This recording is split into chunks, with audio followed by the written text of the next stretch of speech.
So, today we're going to be talking about the world of big data and how it's changing how companies make decisions and run their businesses.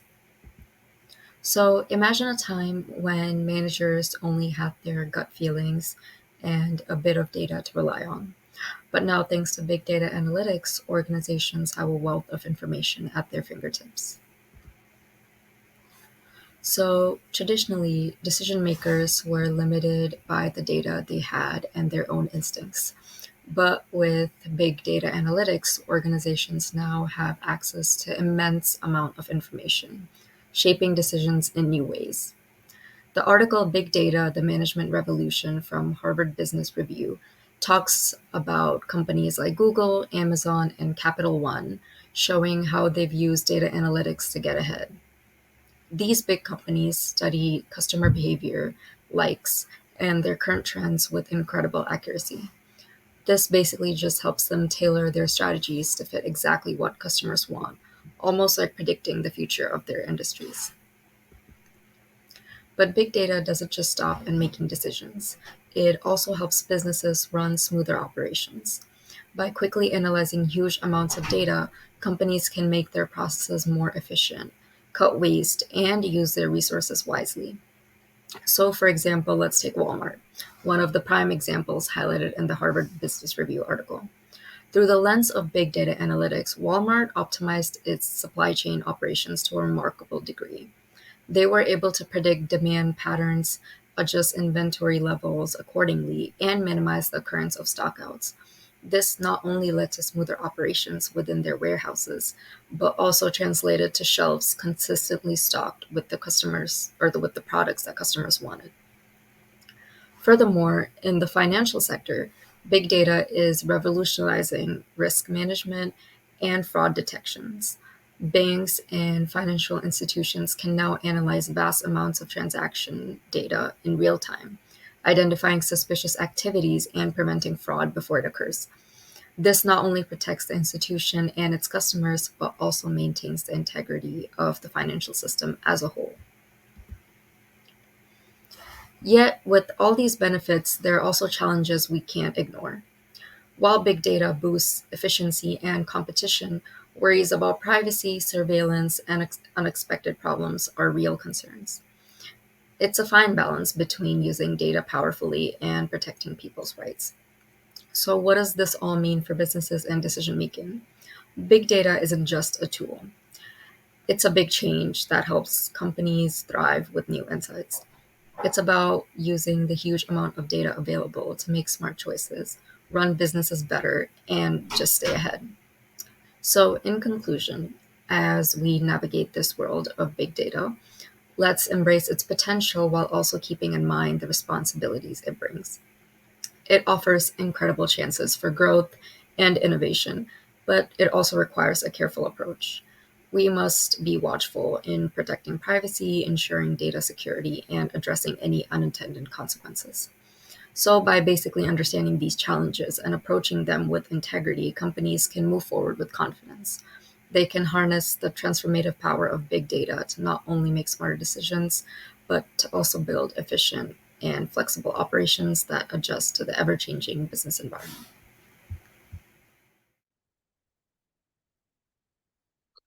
My name is Mark Schwarzman, and I'll be talking about AI for big data for data. So, what is AI for big data? It is also known as AI in big data or AI for data analytics. It's the fusion between the technologies of AI and big data. Uh, so, basically, AI-driven algorithms and machine learning techniques analyze, interpret, and derive actionable insights from large and complex data sets. The goal for AI and big data is to make the process of data analysis easier by enhancing and automating it. So basically using AI to look through the big data and make all of these claims, which we'll talk about later. This makes it faster, more accurate, and scalable. So in what ways does AI affect the big data? It leverages machine learning models, recognizes patterns, makes predictions, and continuously improves the performance with with minimal human intervention. So it'll start off rougher, but later on it'll get better and better, so to where we probably will not need to intervene in helping.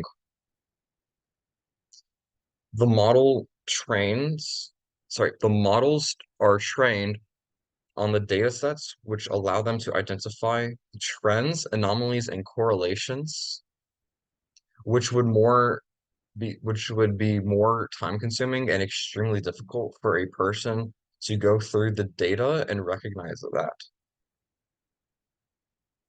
So how does big data and AI work together? So there are steps that each of them do to help them interact with one another. The first one is data collection, which is big data encloses the collection of structured and unstructured data from a variety of sources, usually along the internet.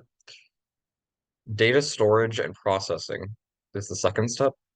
Big data technology like hard Hadoop stores and processes the amount of data that is brought in. Data pre-processing is the third step, which cleans, transforms, and structuring the data, making it suitable for machine learning. This is all done by a person. By you can do it manually, but a lot of people do it by code. Step number four is AI modeling, which uses machine learning algorithms that are applied to the cleaned up data that we just used. These algorithms can be used for predictions, unsupervised learning to recognize patterns, and reinforcement learning for decision making. Training and interference. This is the fifth step.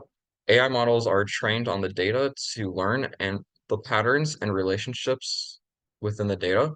Once they are trained, they can make predictions and decisions based on new data. And the last step is insight generation, which is the final output of the process is actionable insights. Algorithms reveal predictions, patterns, trends, and anomalies from the big data. So which AI is the best for big data? Well, number one is machine learning. It's a fundamental component for AI for big data. Then we have natural language processing or NLP, which is a subset of AI that focuses on the interaction between computers and human language. The third one is computer vision, which enables machines to interpret and understand visual information. Reinforcement learning is the fourth one, which is great for when decision making is heavily needed. And the fifth one is deep learning, a subset of machine learning that involves neural networks with multiple layers. And this is effective for tasks that require high accuracy. That is all. Hey guys, my name is Gautam Govindaraj, and I will be going over how companies are able to ensure data privacy when they manage big data. Here are some data privacy risks when it comes to managing big data. Data breaching is basically when people with malicious intent, like hackers, are able to breach into the data and use it for malicious purposes. Data brokerage is when your data is used without your own consent for other companies to look at for monetary benefits. And data discrimination is when data is used to discriminate against people based on their background. Data collection and storage is basically when the risk associated with storing data on the cloud, since large amounts of data would not be able to stored on a single computer like small amounts of data. And here are some ways how companies ensure data privacy. Robust security protocols is when they have security protocols in place in case if an attack or something happens. An incident response is when there is a incident like one of the risks I mentioned earlier, and they have a proper incident response that's appropriate to the certain risk. And fairness mitigation is when they make sure these amounts of data are not used for potentially discriminatory practices. And transparency is making sure that the company tells you their policies and what they're going to do with the data, and make sure they're not exposing the data to other companies potentially without your own consent. And homomorphic encryption is a encryption method when they are able to enable operations to process on data without compromising the data, since other forms of encryption will will compromise the data.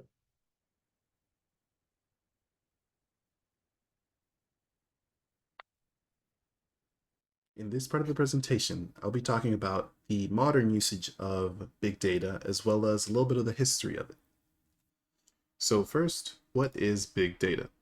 So big data consists of all the data sets whose scale are so incredibly big that companies who own these data sets require entire buildings just to store the servers or the supercomputers who process this information, this data, and store this data.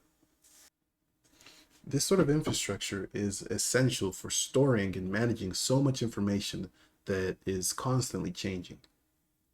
These data sets receive information from various places like the internet, your phone, sensors, cameras, many others. So let's look at some examples of how big data is being used today. So first we have social media apps, which are Facebook, YouTube, Twitter, Instagram, and many more depending on what country. Most, if not all of these applications make their users sign their privacy policy, which most of them state that these companies can use any data collected by their users as they see fit, which we'll get more into that later.